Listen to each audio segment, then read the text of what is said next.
Good afternoon, good morning, everybody. Welcome to today's session on networking for professional and personal growth. My name is Jeff Scott. I'm the founder and CEO of Section 810 Communications, and it's my pleasure to be joined today by Laura Mahalel, who is a technical communicator, most formerly and most recently with Two Sigma. Laura, thank you for joining us, and tell us a little bit about yourself. Thank you so much, Jeff. I'm thrilled to be here. I specialize in driving innovation, fostering collaborative learning, and empowering diverse teams to embrace new technologies with enthusiasm and strategic foresight. I am currently looking for my next role in tech enablement, where I can continue to make a significant impact. And I've been very excited about learning ways I can use generative AI to increase productivity and creativity, and I hope to share that enthusiasm with others.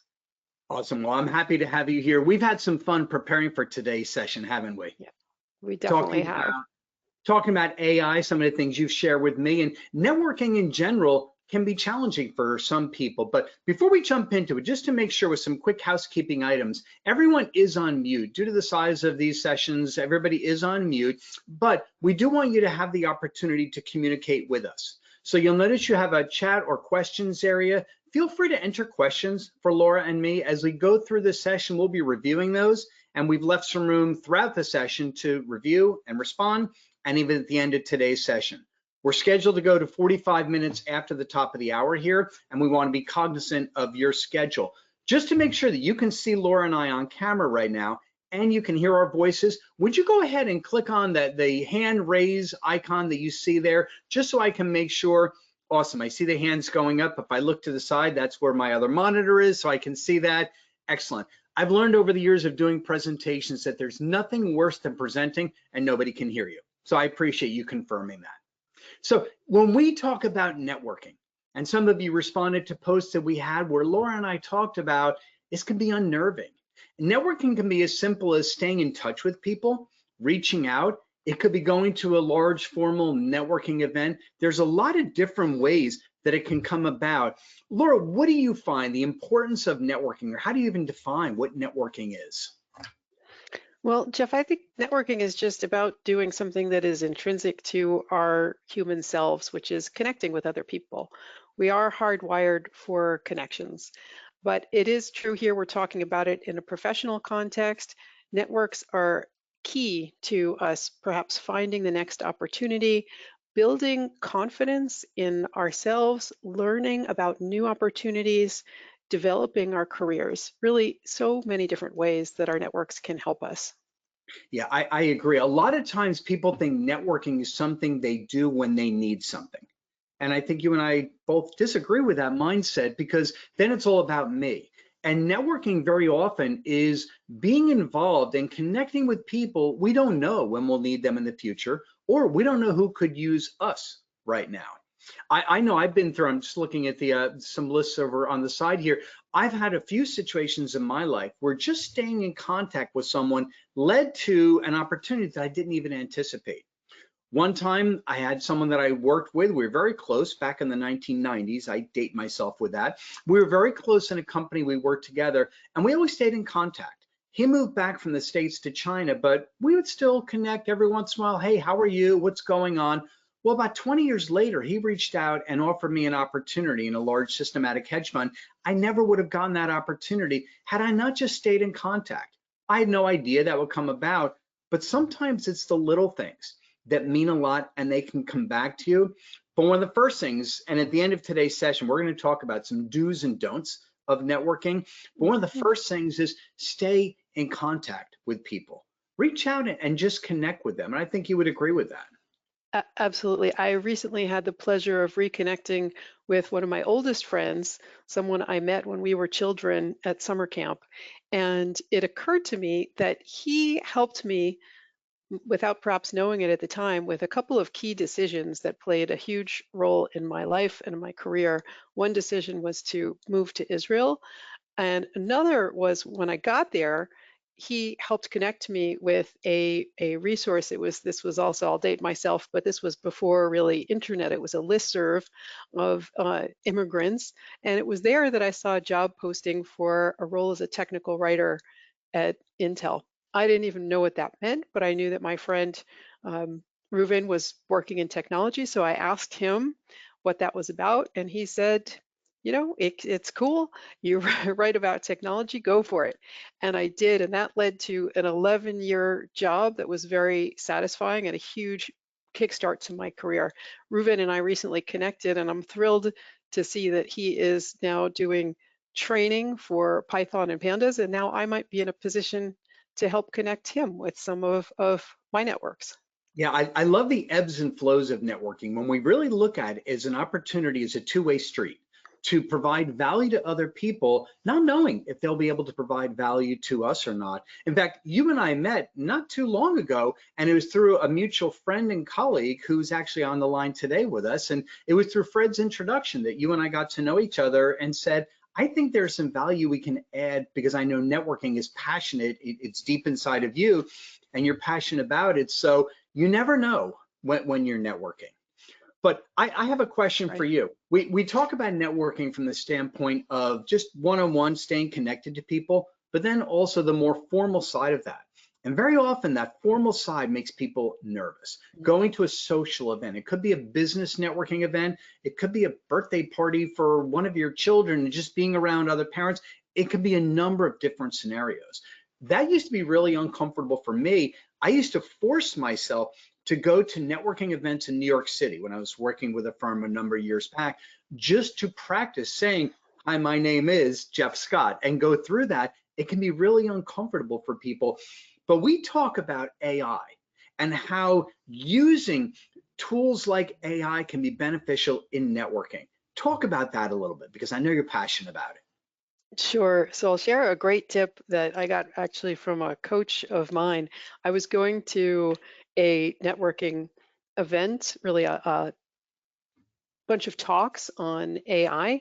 And as may not surprise you, I'm not super shy, and I usually am the kind of person who raises my hand with questions.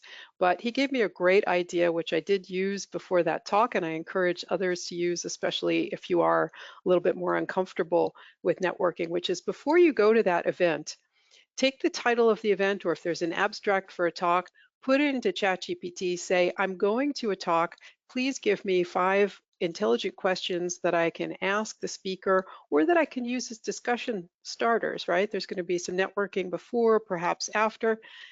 People have come because they are also interested in the topic. So that can be a great way. And obviously read the questions, make them your own, but nice kickstart. I like that. And we talked about that. And in a bit, we're going to be talking about how to leverage our LinkedIn networks and how we can use some AI technologies when it comes to that as well. That can be really interesting and really intriguing. I was not a big fan when AI first started coming out and thinking about it, because I thought to myself, is this going to be unnatural? Is this going to come across as being inauthentic? And as I looked at different areas, and I do a lot of work with the DISC personality assessment tool, and I've actually tried that, saying, okay, I'm networking with someone who's a high D personality using the DISC model. What are some things I should do or not do? And ChatGPT came back with some really interesting comments and some general suggestions on that. So play around with it. It's a really good tool that you can use.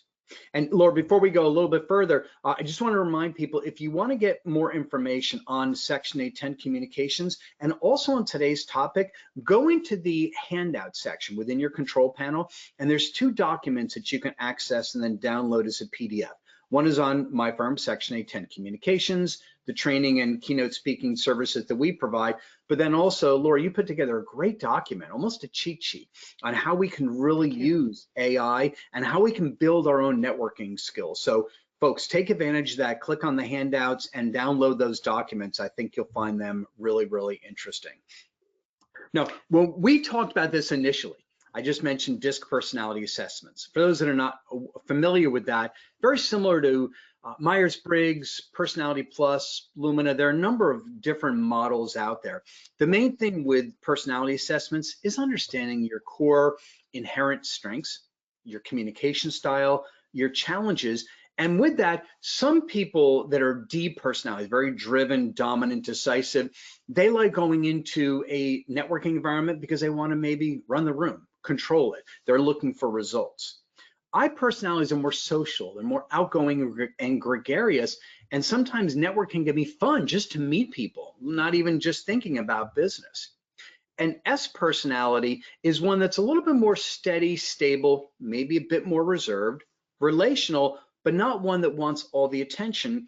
And when they do go to a networking event, they want it to be calm and non-intimidating and just non-confrontational. And finally, the C personality, which is a very systematic, data-driven, process-driven individual, they may be very interested in the protocol element.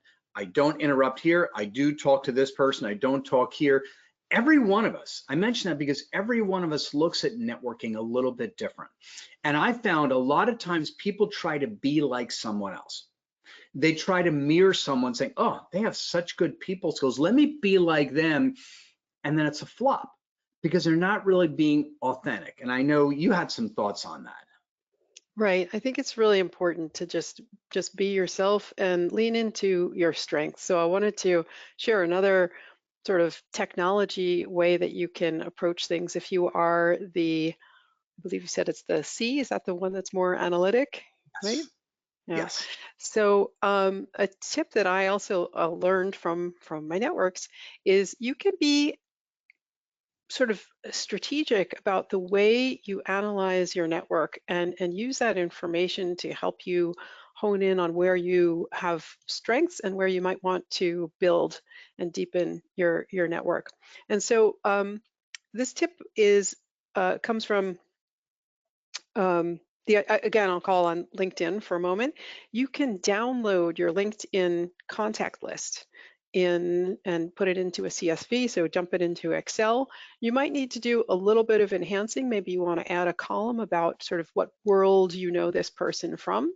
And then you can create pivot tables. There's all kinds of great tutorials on how to do that in Excel, or you can take it and you can plop it into ChatGPT and say, give me some feedback on my network. You might be really surprised. It could be that you think that your networks all come from your job, but in fact, maybe you'd be surprised just how rich your network is in terms of community activities, which is another thing, Jeff, that might help people with different personality types, is that maybe going to a networking event is intimidating, but as I told my kids once, we were getting ready to go to a elementary school reunion, and I said to my husband, "Oh, this is great, the great networking there."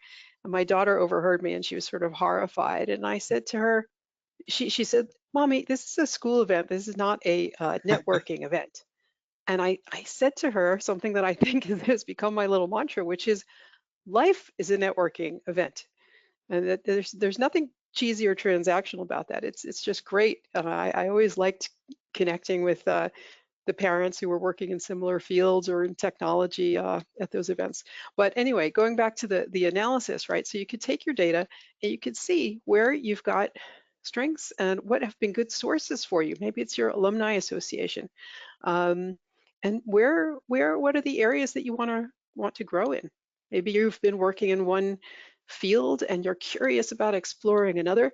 Networking can be a great way to just start talking to people and getting real life perspective on what careers in those fields are like. Jeff, in fact, I think that's one of the reasons that you and I connected. We had some sharing to do back and forth about our experiences, which was really, Yeah. really helpful. Absolutely. Sometimes we just don't know what a conversation may lead to. And if we're not always focused on what's in it for me, that WIFM, WIIFM, what's in it for me, sometimes we gravitate towards that. But if we can shift that, change the narrative a little bit and look at networking as, okay, what can I add to other people? And in the process, how can that help me? I heard someone say years ago, the way to achieve what you want in life very often is to help enough people achieve what they want in life. And it has a way of coming back to you, and there's a reciprocal effect. So that definitely can be a factor. And again, with the authenticity, I agree with what you said. Be yourself. The author Oscar Wilde said, be yourself. Everybody else is already taken. And it's really true. And I find people, when they try to put on a persona that's not really them, it's almost like wearing the wrong size clothes. After a while, it's uncomfortable and it starts to look funny. And sometimes people do that with their personalities. Don't try to be like someone else. If it's awkward for you to go into a networking event, okay, accept that. Don't think that it should be easy because someone else is really pumped up about it. We are all different. Leverage your strengths. You know, you gave the example, Laura, when we were talking earlier. You said someone who's an I personality, that outgoing, gregarious, be the person in a networking event that goes up to someone who maybe is feeling like that wallflower, feeling awkward and over in the corner. Just go say hi. Maybe introduce them to someone else to gently usher them into the party, if you will, and then move on to do your own thing. But sometimes it's just looking to see what we can add to others. That's also something I'm glad you said that. That's something that I love to do when I go to a networking event. I see someone who's standing alone, and I think, well, you know what? Maybe they just haven't jumped in yet, or maybe they're shy and they're just waiting for the opportunity. We're all there with similar interests and desire to meet each other. Start talking, and next thing you know, people are going to be drawn into your conversation. And when that happens, it's a fabulous way to, as you said, make introductions. It can be a nice segue out. If there's someone else you see that you want to connect to, say, oh, let me introduce you, Jeff. This is Susie. We've been talking. She's a XYZ, and you have this. It's really nice too to show people that you've been listening and you've learned at least that one thing about them. Another thing I like to recommend is just be curious, right? Everyone has something interesting to share. You might not know what it is. I also like to challenge myself sometimes to go up to the person who looks the least like me because there might be the most to learn from them. That's a valid point. Sometimes it's good because we tend to gravitate toward those that are just like us. And if everybody's just like us, we'll never learn anything new, we'll never grow. But I hear a lot. In fact, we do a training course at Section 810 Communications on the art of small talk, because for a networking event, more the formal event, I find people very often are uncomfortable saying, how do I start that conversation, whether it's one-on-one or maybe it's a group of people that I want to go and speak to. How do I do that? And I tell people, as quickly as you can, try to upgrade small talk to mid-size talk. Just like we upgrade our rental car, we want to go from small car to mid-size. Take small talk and upgrade it to mid-size talk. And what I mean by that is we can all talk about the weather, the city, the venue, whatever it is, we could do that. And we want to be careful not to say things like, so do you like weather? You know, we want to be careful if we're going to be using small talk in a way that's really conversational. But sometimes, even if you're using small talk like the weather, before you know it, it's going to be cold. Yeah, it sure is. But that's okay, because I really love to ski. Oh, you do? Where do you like to go? Oh, actually, last year I went here. Any opportunity, just look to engage and upgrade that talk, keeping in mind that at a networking event, not every conversation is going to be fruitful. That's okay. That's And right. again, we don't want to look only for us, but we have to understand that it's two-way, right, Laura? Yes, and one of the things that you can do too, it can be hard at a networking event. Sometimes you're lucky and you really have those opportunities to have deeper conversations. I was at a networking event recently that was wonderful opportunity for those kind of more rich conversations because it was with a very specialized group of people who were brought together and it was over the course of a whole dinner. If it's shorter or louder or whatever, you may not be able to really get into it there. And maybe the best you can hope for is establish some kind of a connection, exchange your LinkedIn information. And by the way, look up, there's a way to get your QR code, makes it very easy when you're at an event. Someone can scan your QR code for your LinkedIn. And then afterwards follow up, say, Jeff, I really enjoyed chatting with you at the XYZ event. Hoping we could set up some time because maybe it's in that one-on-one conversation you're really going to get to know each other a little bit better and connect. I see that there's a question that's come in and I like it. Let's delve into this. Sure. It says, if we're at an entrepreneurial conference, what are the best ways to strike up a conversation with a new community whose culture and projects you're unfamiliar with? So I have some AI thoughts, but Jeff, do you want to Yeah, take a that's stab a at that great one. first? Thank you for asking that question. If we're trying to strike up a conversation, I'm reading it again, with a new community whose culture and projects you're unfamiliar with, I think the best thing to do is just ask those open-ended questions, not closed where it's a yes or no answer, but Tell me a little bit more about what you do. Oh, that's really interesting. How did you get involved in that? Wow, what are some of the benefits or the challenges of that? One of my favorite books is How to Win Friends and Influence People by Dale Carnegie. It's an old book, it's from the Classic. 1930s, but the principles are timeless. And in that book, Dale Carnegie says that if you want to be a good communicator, it's important to be a good conversationalist. And a good conversationalist is a good listener, somebody who asks open-ended questions and really actively listens. And there's a great story in the book. I won't share it now, but a great story, How to Win Friends and Influence People. But I would say the first thing, express a genuine, sincere interest in the other person and ask those open-ended questions to establish the dialogue. Laura, tell us your thoughts on AI with that question. So here too, if you know that you're going to an event on, say, I'm going to just make something up, right? But say you're going to a conference or an event that's about eyeglasses, you could do a little research beforehand. You could ask ChatGPT to give you a summary. What are the 5 biggest concerns of eyeglass manufacturers today? And you can start thinking about ways that your own experience might be related to or analogous, and that could give you an entree into the conversation. The other thing, if you're talking about, if you're curious about culture, I'm not sure, there's a lot of, like this question, there's a bunch of interesting different ways to read it, but you can kind of go with something like, hey, Jeff, I'm curious, back at my firm, we had this approach to whatever it is, performance reviews. What's the culture like at your organization or other places that you've worked or in your industry or whatever it is? Um, Yeah, I like yeah. that. And I think one of the things, not only with this question, but in general, is to keep in mind, people will have different opinions than you do. And it may be something near and dear to your heart. One of the critical things that unfortunately is so missing in our culture today is just mutual respect. We don't have to agree with everybody to still have a good conversation. We don't have to be in lockstep with them to be able to network effectively. I have people that may have completely different perspectives and thoughts that I do on certain subjects, but I can still learn from their perspective. Maybe on other subjects, we sometimes dig our heels in and we go like this and get resistant. And the main thing, mutual respect, is just making sure that we're giving people room to have their opinions while still being cognizant that we're entitled to our opinions as well. But one of the things, when I go back to the networking event, we talked about getting into a conversation. You mentioned adding value, going up and saying, oh, let me introduce you to someone. Always look to add value in a networking event. But then there's the time when it's time to move on.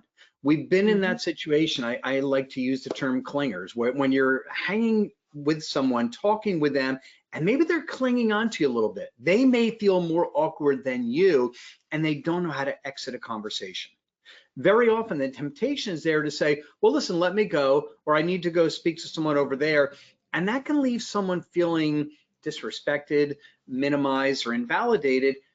Change the narrative, turn the equation a little bit. One of the things I will do is say, you know what, it's been great speaking with you, but I don't want to monopolize your time. I'm sure there's people you want to talk with. It was really great to meet you. Turn it back to them. Respect their time. They will appreciate you and they'll feel good about themselves. So look for opportunities to do that. Right. I like that. I like that, making it about respecting their time. Sometimes too, I'm able to move on by drawing someone else into the conversation, right? So sort of, I don't mean this in a bad way of passing the buck or passing the hot potato, but you want to bring it can be a gift to someone else to bring them into the conversation Mhm. and go on. And it is, I do think it's can be polite and legit to use an excuse of like, oh, I'm going to go get another drink. Anyone want one? To just gracefully move on.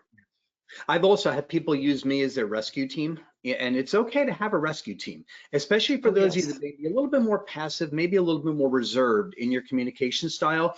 I was at a networking event years ago, and one of my colleagues came up to me. She said, "Oh no." I said, "What's the matter?" She said, "I see this guy Bill coming over. He's one of our vendors, and he always latches on and doesn't let me go." I said, "Introduce me to him when he comes over." So Bill comes over and she said, "Hi, how are you doing? I want to introduce you to Jeff Scott." I said, "Hey, Bill, what do you do? Tell me about yourself." And I said to her, I think Fred needs to speak with you over there. And I was able to dismiss her from the conversation in a way that didn't make her feel bad, because she was very junior in her career and was building up her confidence. Look for people that you can tell ahead of time. If I pull my ear, that means rescue me. Something that can just be an opportunity so you don't come across as rude. Because again, these are the things that can make us nervous when we go to an event, is Hmm. not only how do I get into a conversation, but how do I get out of one if it's time to move on? Yeah. And I think just a lot of the value of networking is the warmth of these connections. So you do want to leave a good impression, and you want to feel good about the people you meet. On that note, we get a kind of a challenging question here. What to do if you talk to a person for 2 hours at an event and never see them again, even if you tried to follow up? So I would say, number one, try not to spend 2 hours on one single person at a networking event. Um, you want to, ideally, if you're lucky, you get to that beyond small talk level of conversation. But I think at a networking event, you do want to get to know people a little bit, but main goal is maybe determine who you'd like to have a follow-up conversation with. I'm curious, Jeff, if you agree on that. The other thing Yeah, is that, unfortunately, I would say try not to take it too personally. People get busy, things come up. You never know. It could be that that person does circle back to you sometime in the future or not. It's kind of, you got to just take it a yeah, little bit more easygoing, and that's why, not to be, well, I come back a little bit to the analysis. It is a little bit of a numbers game in that you've kind of have to just, that's why the network should be broad, as well as deep. yeah. You I agree with would that? agree with that. I agree with your thoughts on that, Laura. And yeah, it's with a networking event, part of it is you want to determine how many people do I want to talk to. Not that it's an absolute metric, but you want to look and see that. But I've had times like that when you're networking, everything seems great, and then all of a sudden it's like, hello, hello, hello, and there's an echo and you're not able to reconnect. I had a situation recently. Part of my networking, I'll see someone on LinkedIn and they may have a much larger following than I do or my company does. But if I see something they do that I like, sometimes I'll just make a comment and say, you know what, I really like that. I'm not expecting anything in return. And there was this one speaker and author, and I saw that they were doing a book signing local to me in the New York, Westchester County area. I said, you know what? Let me go support and do a book signing and just be there to support her. And got to talking, networking, and the discussion was, hey, maybe we can get together. This was their comment, and do a webinar together or be a guest of mine. So, oh, that sounds great. I wasn't looking for that, but it sounded wonderful, but it didn't materialize. And my messages after that is the comment coming here saying, just never heard again. That's okay. Sometimes that happens. One of my favorite words in business is next. And sometimes if we have to look, if there's an opportunity in your mind, it may not be an opportunity in the other person's mind. And just to say, okay, next, and keep going. There's been a lot of times I reach out to someone to just be nice, provide value. When LinkedIn tells me it's someone's birthday, I almost always will say, hey, happy birthday. It doesn't take a lot of time, but it's just something on the personal side. Maybe they'll come back, say it to me, maybe we'll connect. We just don't know what's really going to happen with that. But Laura, let's shift over if we can. We talked about the Mhm. LinkedIn networks a little bit, but when it Yeah. comes to those networking events, nerves can be such an issue. And Yes. I know when we teach people, my company, public speaking skills, we talk about how do you manage nerves. And there's three specific things I found. They're simple, they're free, and they can be really beneficial when we're trying to calm our nerves down. One is just breathing. I do what's called 4-6-8 breathing. If I'm trying to just reset, breathe in through my nose to the count of 4, hold it to the count of 6, exhale through my mouth to the count of 8 very slowly. By doing that, we lower our blood pressure and our heart rate a little bit, and it can create a sense of calm. Very simple. Before I go into an event or before I go on stage, very often I'll do that. I will smile both before and during an event. There's something about smiling. Not only is it reciprocal, people tend to, like a mirror, bring a smile back to us, but the physical act of smiling releases neurotransmitters, dopamine and serotonin. It actually makes our brain happier, and it can really take away some of those jitters. The last thing I encourage people to do, if you're really struggling with nervousness, visualize the event.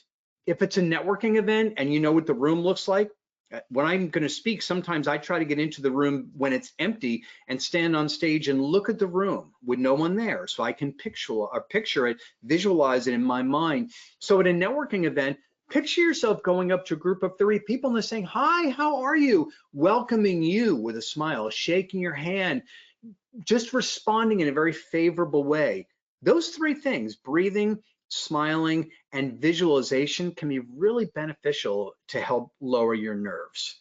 What are your thoughts on that when you're feeling I'll, nervous? I'll, yeah, I'll add to that, Jeff. So you might have noticed when you started talking about this subject, I kind of, I corrected my posture a little bit.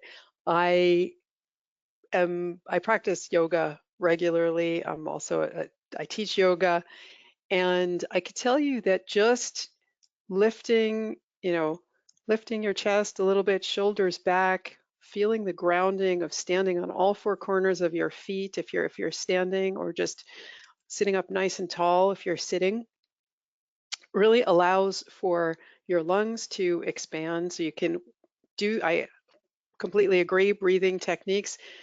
If you can't remember the technique that Jeff mentioned, just taking a big inhale through the nose and out the nose or mouth, doing that 3 times. Amazing, amazing how that impacts your nervous system, helps you calm down. Another thing you can do is think about grounding. So feel the floor under your feet. Maybe if your hands are on a table, just feel that. Or take a sip of water and just notice the sensation. Reconnecting to your physical body for a moment can help bring about that sense of calm. I agree. I think that makes total sense. And I keep saying I have a elevated desk, and I keep saying I need to stand when I do these sessions more and not sit, because there is something about opening up your rib cage and giving you more oxygen that does make a physiological difference. So absolutely. I see, I'm looking over the questions. And by the way, there's some Mhm. questions coming in that might be better if we respond to them directly to you. So if we don't read your question, it's not that we're not reading it or acknowledging it. Some will respond to privately in that, in the interest of time. Mhm. But I see one question coming in here, and it's, what advice do you have for making genuine connections? By the way, I love that word genuine. Thank you for putting that in there. Genuine connections when you are in a role like investor relations, where your title can make your connections feel more transactional. That's a really good one. And having led investor relations for a systematic hedge fund Mhm. in my career, I'm very aware of that. Meeting people where they look at you maybe as a title and not as an individual. Now, not everybody's going to be our best friend. We know that, right? But one of the things I will always try to do is make that personal connection beyond just work. Yes, in investor relations, whether you're doing capital development or whether you're doing communication of investor relations or the managing of the ongoing relationship with an investor, there's different ways that IR can be established. But it's looking at someone, trying to get to know them a little bit. Again, they may not be your friend, your close friend. I will use a CRM system all my career diligently. I capture information. Someone says, I'm going to be gone this weekend. My son's having a birthday party. Oh, how old's your son? Oh, he's going to be 5. Okay, I write that down. When I speak to them in 2 weeks, my brain may forget that, but it's just, hey, how was your son's birthday party? 5 years old, that's a fun age. I have 9 kids. I can almost always say, oh, I remember that age because I've got kids all over the board. But look for that connection on something outside of work. The other thing is, look to use a unicorn principle. To me, a unicorn principle is just something that makes you different. It doesn't make you better. It just makes you different and maybe memorable. I mentioned 9 kids. In my career, especially in early days of my career, people knew of me as the guy with 9 kids. I wasn't Jeff Scott, but it made me stand out to people. Look for your unicorn principle. What makes you different? And then look to connect for that with those other people on that a little bit more of an emotional level. And there's always a balancing act here. We never want to cross a line or be disrespectful or too personal, but it's a really fair question. To avoid being pigeonholed into a transactional role is just look for that opportunity. And I can't stress this enough, just be real, be authentic. Authenticity in itself is Mhm. almost like a smile. It tends to be reciprocated. People don't care how much you know until they know how much you care. That's an old cliche, but it's really true. And when you come across as authentic, I think it will have an impact. but it's a really good question. Laura, do you have any thoughts on that? I do, because I was invited recently to a networking event. It was hosted by a very similar kind of role, a financial advisor, someone I knew from community networks. And when she reached out with those sort of personal connections. And that was what led me to attend the event, even though I knew that based on the title and where it was and so on. It was also an event that had some value for me. It was specifically focused on women, and it was something that seemed attractive enough that I was able to invite other friends to join, which was probably great for my contact. Um, I guess what I would say to the person who asked is, building on what Jeff said, what are the ways that you connect to the people you want to connect with as people and not only as potential investors? I think that just doing that from your heart as a person to person is what's going to make that authenticity that Jeff mentioned come across. Look for common points beyond the business reasons that bring you together. Yeah, There's I always agree. something. I think business and personal relations can coexist in the right manner. And sometimes it's an art more than a science, but trial and error is okay on that. I would encourage you again, try some of the things Laura and I are talking about and see how that works and iterate on it, build on it. So Laura, Yep. let's do this. I'm looking at the clock. We're about 7 minutes away from our scheduled conclusion time. And folks, please keep the questions coming in. These are great. And again, we may take a look after we concluded 12:45 Eastern time and respond to some of your questions in the written form itself here. But we want to end with some do's and don'ts, some top things that Laura and I both feel are effective. So let's go back and forth a little bit here, Laura. My first do that I wrote down is try to reach out to 3 people a week for no reason other than to just say, how are you doing? Thought about you when I read this. You may not ever gain anything. They might not even respond, but try to find 3 people. Don't boil the ocean. You don't have to do everybody in your LinkedIn network, but try 3 a week. Just try to do that as a way to practice that one-on-one networking. What about you, Laura? Do talk to strangers. So despite what you're obviously, in a safe situation, but you can have great conversations with people in the coffee shop, in the train, in line. There have been studies done looking at people on trains, and they asked people ahead of time, will you be happier if someone speaks to you during this train ride, or would you be happier being left alone? And more times than not, people say, I would be much happier being left alone, right? Probably most of us feel that way. I want to listen to my podcasts. I want to do my reading. I want to stare at my phone, whatever it is. Especially now with phones, I think everyone always has something else to do in their pocket. That wasn't true back in the day. But in this experiment, they had people go and strike up conversations with strangers. And those who had the conversations inevitably reported feeling happier at the end of their train ride than those who didn't. So that's number one. Actually, well, I can't go into the details exactly, but my husband had a truly life-changing conversation on a train that made a huge difference in his job for the better. Yes. So you never know. So you never talk know. to strangers. I like that. You never know. And if it doesn't come about, oh well, and when I say next, that doesn't mean you go to every passenger of the train, next, and keep talking to everybody. But sometimes you never Try it know. again. Yeah, I'm gonna go with don't. And that's don't be self-centered. Don't think only about you. That WIFM mindset, WIIFM, what's in it for me? It's natural to think that way, but don't always act that out. Don't be self-focused too much when it comes to networking. I see this so much. I get bombarded with sales messages, and sometimes they try to create that personal touch, but it feels very inauthentic and it's all about them. When you're connecting to people, try to really focus on them. When we go to the bank, we have to make enough deposits before we can take a withdrawal, right? And so when it comes to relationships, make deposits in those relationships. Don't network only when you need something. Don't be that person. So what do you have next on your list, Laura? I like that. And be aware that what someone might need, it might just they might just need a smile today, a little boost. Who knows? The next one I haven't really tried yet in anger, but I just read it this week and I wanted to share because I think it's brilliant, which is do use service providers, especially your dentist, your hairdresser, to make sure that they know what you do and what you might be looking for, because these are people who interact with a tremendous variety of people.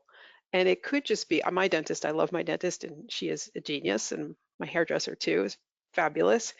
But yeah, I'm curious if you've had great networking experiences, folks on the line from your dentist or hairdresser or some other person who interacts with a lot of people, please, um, Yeah, please share. that's a great one because again, certain occupations very often attract certain personalities. For example, an I personality, which again is more of a gregarious, outgoing, social personality, very often they're drawn to professions that give them an opportunity to meet people. You know, the mindset of an I personality is strangers are just friends I haven't met yet. And when they look at it that way, that's awesome. So that's a great idea. Network with them so that they know what you do because they love to talk about other people and sometimes make those introductions. Mhm. Okay, I've got to do here, and simply put, do practice. Look for Mhm. those opportunities. It could be anything from a networking event. Some of you that work for large organizations may have affinity groups. I do work with one of the largest banks in the world with their Hispanic and Latino employee network on different sessions I've Beautiful. done. But these employees are a part of this network because they want to network more, meet other people. Look for that. It could be at a kid's birthday party. It could be a back to school night. It could be anything where there's an opportunity to go say hi. Ties into what you said about do talk to strangers. Do look for Mhm. those events. Where's there a meetup that you can go to? Where can you get out of your comfort zone a little bit if you want to do that? I'll add two more to that list. Volunteer. I just signed up to be a poll worker in the next election, and I'm looking forward to seeing who I'm going to meet at the training and who I'm going to Awesome. meet showing up at the polls. And if you live in New York City, I guess wherever you live, there are neighbors in your building. So say hello to them. I love that. I love that.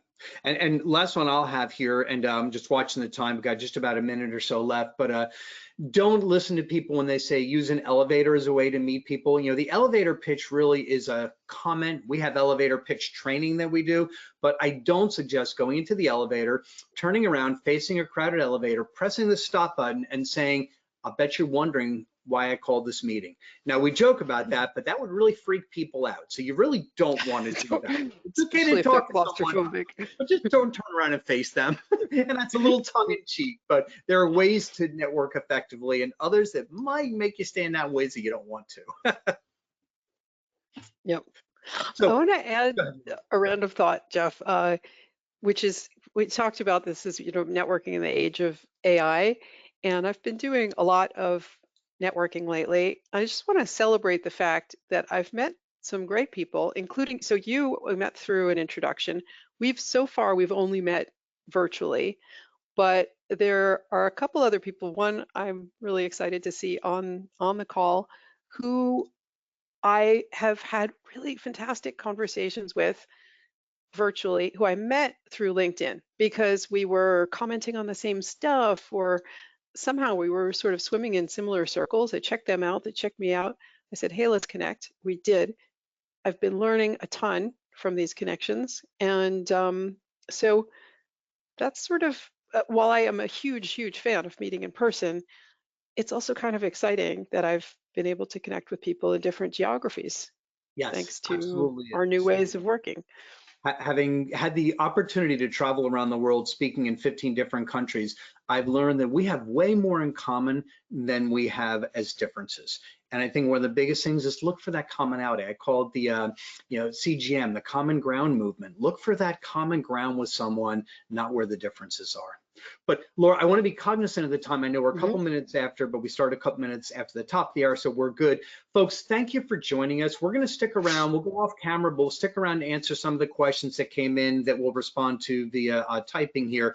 But again, to learn more about Section 810 communications, how we can help your group or organization, there's an attachment in the handouts, and make sure you download the attachment in the handouts that Laura created on networking. There's some really good practical tips that are in there. So feel free to download that and use that in your networking. So keep the questions coming in, as again, we'll stay on off camera and off microphone just to answer those questions. But Laura, thank you so much for joining me. This is a lot of fun. I hope and trust that we provided some value to the audience, but I appreciate your time and being with me today. Oh, thank you so much. It was a pleasure. And everyone on the call, thank you so much for joining. And if you have questions or if you have suggestions or curious about different ways that you're using AI or just networking in general, or if you want to connect with me, I would love, love, love to hear from you.